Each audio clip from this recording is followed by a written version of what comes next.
खिलाड़ियों का धरना नहीं है, ये कुछ षड्यंत्रकारी लोग हैं जो हमारी पार्टी को नुकसान पहुंचाना चाहते हैं, जिसने मुझे मोहरा बना। परिवार और एक ही अखाड़ा क्यों?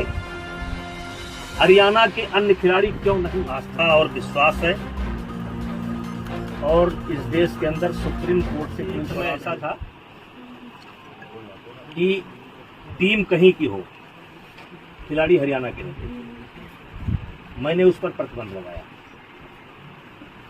लेकिन मैंने प्रतिबंध लगाया कि हरियाणा का खिलाड़ी अपने ही राज्य से खेलेगा।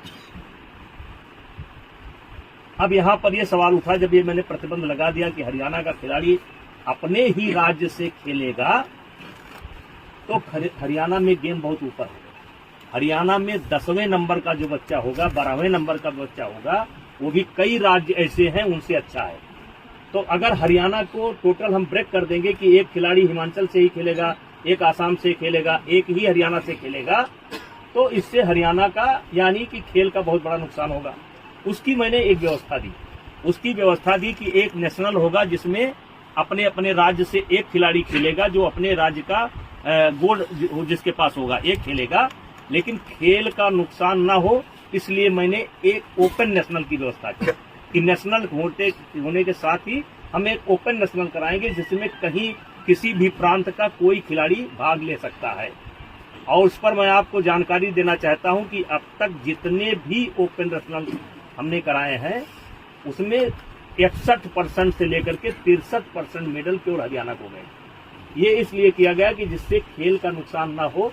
अगर हम एक ही खिलाड़ी खिलाएंगे और हरियाणा का खिलाड़ी, अब हरियाणा का खिलाड़ी भी जब अन्य राज्यों से खेलता था तो पैसा देकर के खेलता था, चोरी से खेलता था, गलत सर्टिफिकेट बना करके खेलता था, रहता था हरियाणा का, कहता था मैं झारखंड का हूँ, मैं उत्तराखंड का हूँ। वो सब व्यवस्था मैंने समाप्त किया और खेल का नुकसान न हो, इसलिए मैंने एक ओपन नेशनल जिसमें कोई भी लड़ सकता है उसकी व्यवस्था दी, जिससे हमारा खेल। मैंने एक ऑडियो दिया है जिसमें एक खिलाड़ी, मैंने एक ऑडियो दिया है जिसमें धरने पर बैठा हुआ एक खिलाड़ी किसी लड़की से कह रहा है कि किसी भी लड़की का इंतजाम कर दो, किसी भी तरीके से इंतजाम कर दो।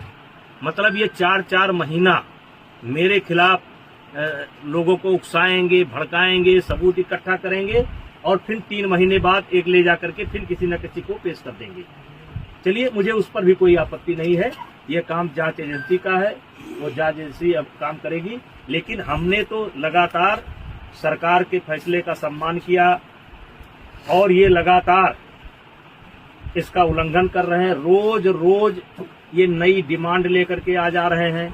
अब जांच एजेंसी की रिपोर्ट सार्वजनिक होने का इनको इंतजार करना चाहिए। फिर ये धरने पर बैठ गए। अब धरने पर बैठ गए, पहले इनकी मांग थी FIR की जाए। चलिए भाई, इनकी मांग स्वीकार हो गई, FIR हो गई। अब इनको चाहिए, अब कहते हैं कि जेल के अंदर होना चाहिए, सारे पदों से इस्तीफा देना चाहिए। तो ये जो मेरे पास, मैं लोकसभा का सदस्य हूँ, ये पद मुझे विनेश फोगाट की कृपा से नहीं मिला है, हमारे क्षेत्र की जनता ने मुझे दे रखा है। और एक बार नहीं, 6 बार दे रखा है। 6 बार मुझको दिया, मेरी पत्नी को दिया, और उनको उनकी कृपा पर नहीं है। और कुश्ती संघ का अध्यक्ष पद भी उनकी कृपा पर नहीं है। मैं चुनाव लड़कर के जीता हूँ। और आपके माध्यम से आप सवाल पूछेंगे तो मैं कहना चाहता हूँ, एक ही परिवार और एक ही अखाड़ा क्यों? हरियाणा के अन्य खिलाड़ी क्यों नहीं? हिमाचल के, महाराष्ट्र के, मध्य प्रदेश के, केरला के, कर्नाटका के, तमिलनाडु के, बंगाल के, आसाम के, देश के अन्य प्रांतों के खिलाड़ी क्यों नहीं? 12 साल से लगातार इनके साथ यौन उत्पीड़न होता है, केवल इनके साथ। वो यौन उत्पीड़न देश के अन्य खिलाड़ियों के साथ क्यों नहीं होता है? केवल एक ही अखाड़ा और एक ही फैमिली, एक अखाड़ा एक फैमिली। बाकी हरियाणा का 90% खिलाड़ी और 90% गार्जियन ब्रजभूषण सिंह के साथ है।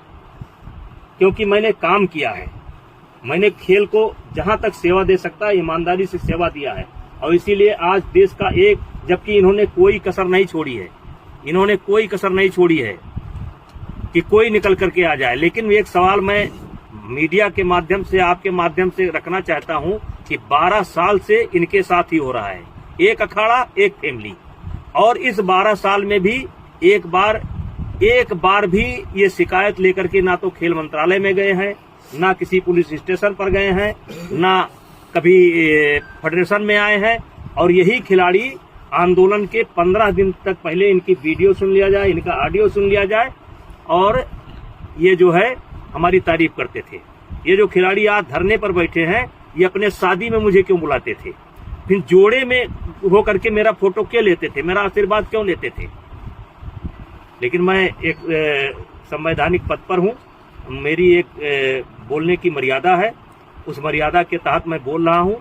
अब मामला सुप्रीम कोर्ट के पाले में है, दिल्ली पुलिस के पाले में है, जो भी निर्णय करे।